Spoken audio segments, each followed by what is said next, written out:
atasan selalu melihat mana yang akan prestasi, mana yang akan bagus.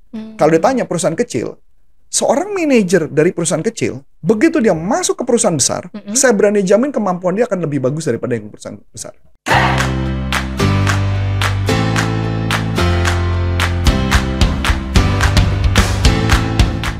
Halo teman-teman, kembali lagi dengan saya Aisyah di YouTube channel Panduan Bisnis dengan NLP. Oke teman-teman, pada kesempatan kali ini kita mau bahas nih mengenai gimana sih seorang atasan ya teman-teman melihat atau menilai karyawannya yang bisa dipromosikan. Itu ada penilaian tersendiri atau apa ya yang harus diperhatikan dan dipertimbangkan? Oke, sebelum lanjut ke pembahasan nih teman-teman, kita simak yang berikut ini dulu ya. Sebelum Anda lanjut nonton video ini, silakan Anda subscribe, like, dan share kepada teman-teman Anda sehingga channel ini bisa bertumbuh. Oke teman-teman, sekarang kita sudah kembali lagi. Sekarang kita sudah bersama Coach Antonius Arif. Kita sapa dulu yuk coachnya. Halo Coach Arif. Halo Coach, lagi ada sibuk apa hari ini Coach? Rekaman, rekaman semua. Full rekaman berarti Iya, ya Coach rekaman. ya. Oke Coach, hari ini kita mau bahas nih Coach. Gimana sih Coach sebenarnya seorang atasan ya Coach ya menilai karyawannya yang berpotensi bisa dinaikkan promosi. Nah, seorang Oke. atasan itu lihatnya dari kemampuan atau kompetensi gimana Coach? Atau ngejilat gitu ya? Bisa juga ya kalau nonton di sinetron ya Coach ya, Nggak, ada kayak tapi gitu. beneran Oh, di, ada. di berbagai company yang saya kerja, memang situasi itu ada. Oh. Situasi ngejilat-ngejilat itu ada bukan di sinetron, tapi memang situasi. Jadi kalau sinetron kalau ditanya mungkin bener dalam kehidupan nyata mungkin ada, cuman hanya ditambah bumbu yang lebih kayaknya lebih bumbu penyedap yang gila-gilaan. Oh, oke. Memang ada yang kayak gitu. Nah, kalau saya pribadi, saya kasih gambaran dulu selama saya kerja di beberapa korporasi, saya melihat para atasan ketika menilai bawahan itu bagus atau enggak, dia melihat pertama itu dari prestasi, prestasi pekerjaannya. Jadi gini, saya kasih gambaran ya, baik perusahaan besar maupun perusahaan kecil itu sama. Cuma yang jadi masalah adalah ketika kamu berprestasi, tapi prestasi kamu sama persis dengan prestasi orang lain, maka kamu nggak kelihatan. Oh, berarti harus ada yang membedakannya prestasi. Saya kasih contoh. Yang paling gampang sederhana ya.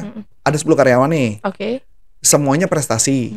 Ya, pertanyaannya, yang akan saya promosiin yang mana? Belum tahu.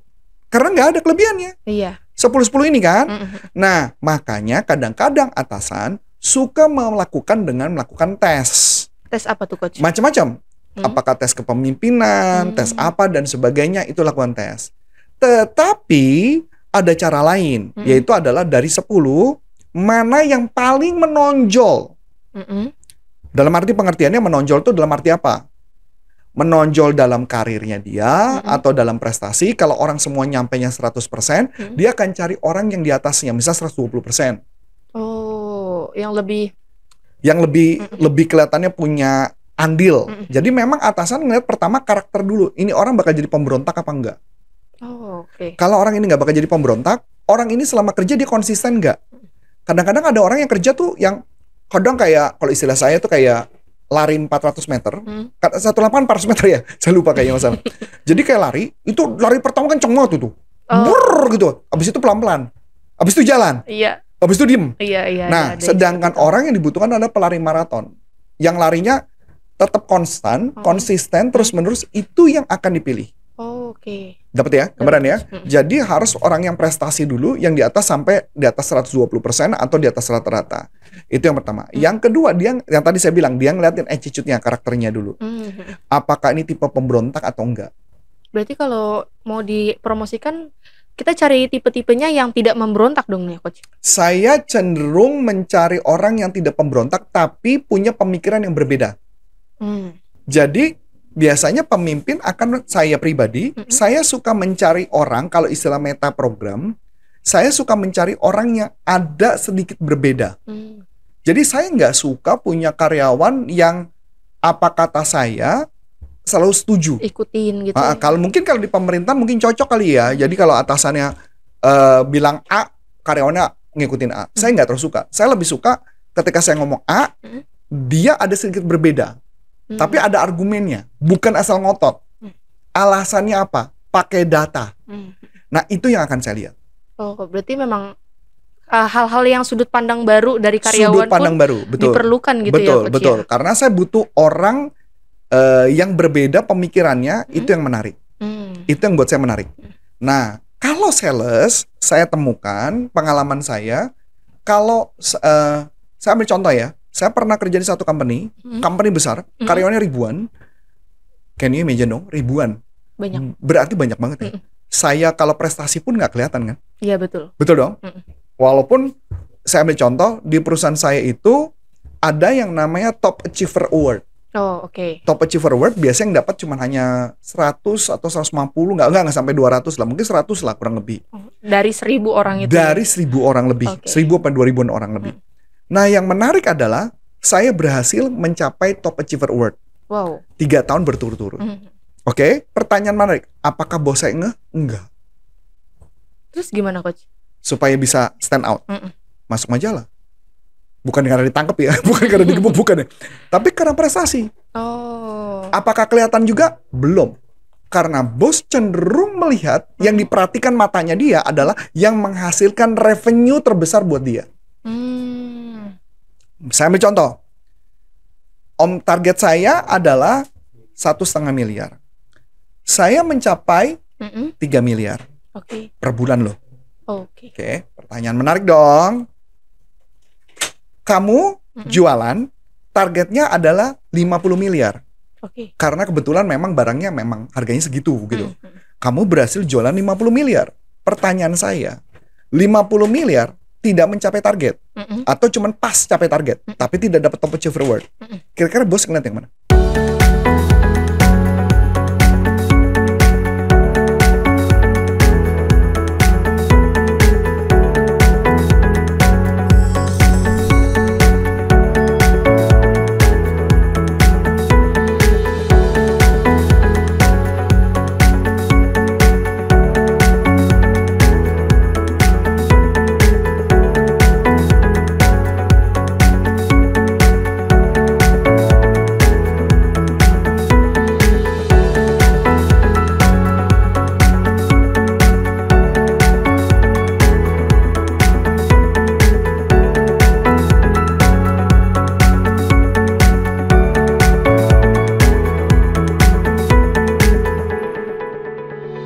$50 miliar apa 3 miliar? Yang jujur nih, kalau kamu yang jadi bos. Yang 3 miliar. Saya ulangi lagi ya. Target saya adalah 1,5 miliar. Oke, 1,5 miliar. Saya mencapai 3 miliar per bulan. Oke. Yang satu adalah targetnya 50 miliar. Tapi karena memang harga produknya 50 miliar. Ya memang masuk akal. Dia achieve-nya ngepas 50 miliar. Atau ya anggaplah 50,500 lah. Sedikit namanya. Pertanyaan saya, yang dipromosi yang 50 miliar apa yang 3 miliar? Kalau dilihat dari itunya Coach, apa seharusnya dia achieve-nya berarti yang 3 miliar dong, karena dia udah 2 kali lipatnya. Betul. Yang jadi masalah adalah bos akan memperhatikan mana yang akan memberikan omset yang paling besar. Berarti yang 50 itu dong. Exactly. Tapi padahal itu ngepres ya. Exactly. Kalau dilihat kayaknya nggak fair ya. Tapi itulah kenyataan di dunia lapangan. Oh, kayak itu termasuk kayak sia-sia juga nggak sih Coach? Nah, makanya balik lagi. Sia-sia, pengertian sia-sia tergantung dari diri kita dong. Kalau kita anggap itu sebagai sebuah pengalaman, maka itu nggak sia-sia dong. Iya, betul. Betul dong? Betul. Nah, pertanyaan menarik. Kalau yang 3 miliar ini pindah di tempat yang 50 miliar, mungkin omsetnya jauh bisa lebih besar lagi. Iya. Dapat ya? Karena penempatan posisi kan tergantung bos yang nentuin, bukan saya. Iya, betul. Ya dong. Jadi saya cuma kasih gambaran. Tugas kita adalah kita mengkilat, kita prestasi, tonjolkan diri kita, kemampuan kita. Itulah yang akan menghasilkan. Oh. Dapat ya? Coach. Dan ya memang ada kesannya kayak ada faktor keberuntungan juga ada. Yaitu makanya kenapa kalau saya mengatakan lebih enak kerja di perusahaan besar apa perusahaan kecil? Dalam konteks karir. Kecil. Kenapa? Karena kita banyak belajar. Dan kelihatan sama bos. Bahwa kamu bagus atau enggak. Kalau di perusahaan besar nggak kelihatan loh.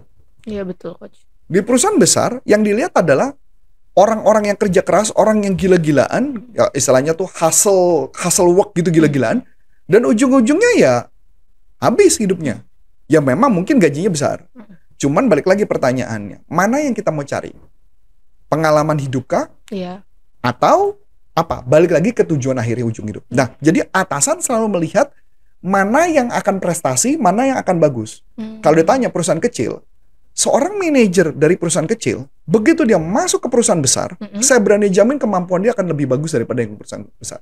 Sebelum Anda lanjut nonton video ini, silakan Anda subscribe, like, dan share kepada teman-teman Anda sehingga channel ini bisa bertumbuh. Kenapa? Karena pengalaman dia banyak. Kecuali ke perusahaan kecilnya ini nggak bertumbuh ya. Ya memang kalau perusahaan kecilnya nggak bertumbuh ya dia masuk ke perusahaan besar mati. Iya betul. Kalau perusahaannya bertumbuh besar berarti dia ada perbaikan. Masuk akal? Oke, Coach. Dapat kebayang ya? Iya udah kebayang. Nah jadi kalau ditanya berarti mungkin dong Coach, berarti ada faktor ngejilat juga. Bisa jadi. Ya tadi misalkan saya 3 miliar, supaya saya naik karir mungkin saya deketin orang, mungkin aja itu bisa terjadi. Tapi ketika itu saya tidak melakukan itu. Yang saya lakukan adalah saya prestasi, saya nyampe angka tertentu, saya berhasil, kemudian saya maju ke atasan. Bos gimana cara saya naik karir? Bos bilang prestasi, saya bilang saya sudah ke prestasi. Oh sudah prestasi? Baru enggak? Kan udah 2 kali bos.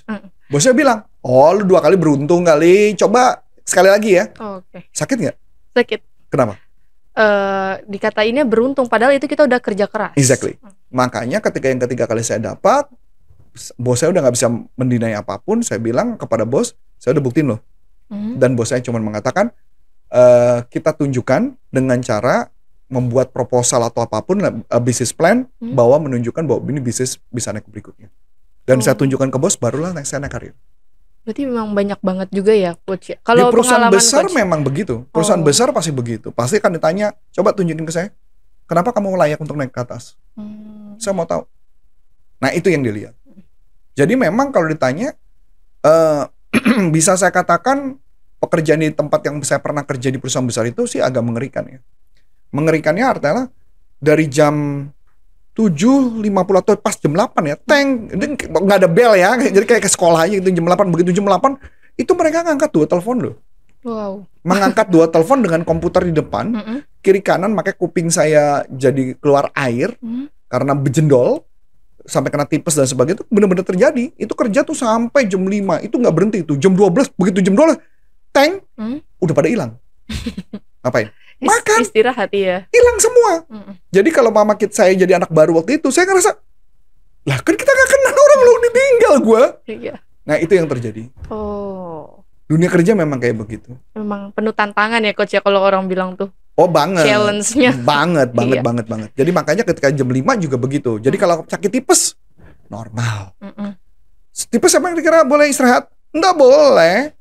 Tetap harus semangat. Masuk kantor. Dipaksa gitu Coach? Yes. Wow. Dan saya muntah di depan bos saya 3 kali, baru bos saya bilang boleh pulang. Kenapa masih Coach harus masuk kantor dulu? Ya memang begitu peraturan. Oh. Mereka nganggep bahwa lu tuh lu sales, lu harus bertanggung jawab sama pekerjaan lu. Lu mau sakit, lu mau ngapain, bodo amat. Makanya kalau mama kamu juga mendengar ceritanya Bu Ana, Bu Ana lagi hamil, hamil besar, pendarahan, tetap disuruh masuk masuk kantor. Pernah dengar kan? Iya pernah. Iya, itulah perusahaan besar. Berarti emang lebih berat gitu ya kalau dilihat-lihat. Dan pertanyaannya, tanya dong Bu Ana, pulang jam berapa? Jam berapa Coach? Apalagi menjelang akhir bulan. Bu Ana pernah pulang jam 4 sore. 4 pagi. Nginep di kantor berarti ya Coach? Tidak, pulang ke rumah. Dan gue nemenin. Jam 4 pagi baru pulang. Jam 8 harus standby lagi. Dan pertanyaannya, apakah kantor mau peduli? Tidak. Itu memang pekerjaan. Itulah yang terjadi di dunia kerja-kerja gitu. Kalau istilahnya kamu tuh, kalau istilah saya ya, kalau kamu dikerja di perusahaan ini kan, mungkin stresnya kayak banyak belajar. Kalau di sana stresnya adalah lu nggak punya waktu hidup lu. Apakah punya balance? Lupakan hidup balance, nggak ada hidup balance. Itu tapi memang saya temukan memang berat sih buat beberapa orang. Makanya dulu waktu pertama kali saya ngebuat perusahaan corporate consulting, saya pakai gaya itu baik yang nggak kuat. Nggak kuat karena memang saya pernah kerja di berbagai company, yang paling gila sih memang perusahaan ini sih. Cara kerjanya ampun-ampunan, saya jarang pulang ke rumah. Untung aja anak saya nggak dipanggil om kan gitu ya. Itu yang terjadi. Oke, Coach. Wah, berarti emang kayak gini ya, Coach ya. Berarti seorang atasan gitu ya dalam Hmm, melihat karyawannya gimana potensinya dulu, apa yang betul, menonjol untuk betul, bisa dipromosikan betul, ya, Coach ya. betul. Oke, Coach. Mungkin itu dulu ya, Coach ya Hmm. pembahasan kita kali ini. Kalau ada teman-teman nih, Coach, yang pengen belajar mengenai ilmu NLP kayak gimana sih, Coach? Nah, kalau mau belajar NLP, bisa masuk ke nlpleadershipindonesia.com. Mhm. Di sana ada kelasnya untuk kelas lisensi, kalau nggak salah di bulan Januari ya. Iya betul, Coach. Di bulan Januari, dan udah ada yang daftar juga ya, mulai Hmm. ada pendaftaran dan sebagainya buat teman-teman. Ini kelas langsung lisensi dari Dr. Richard Bandler, dan fokusnya only tentang bisnis.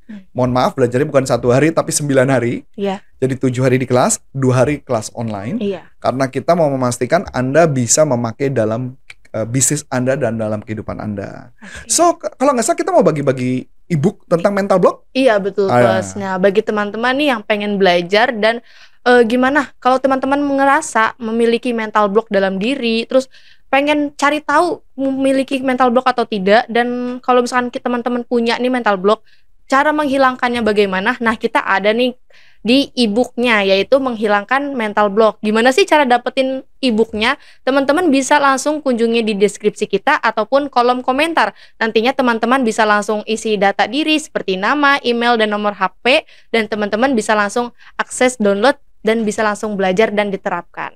Oke, Coach, itu saja ya, Coach ya. Akhir kata, saya Aisyah Ramawati. Dan saya Coach Antoni Serif. Sampai jumpa. Bye-bye. Bye.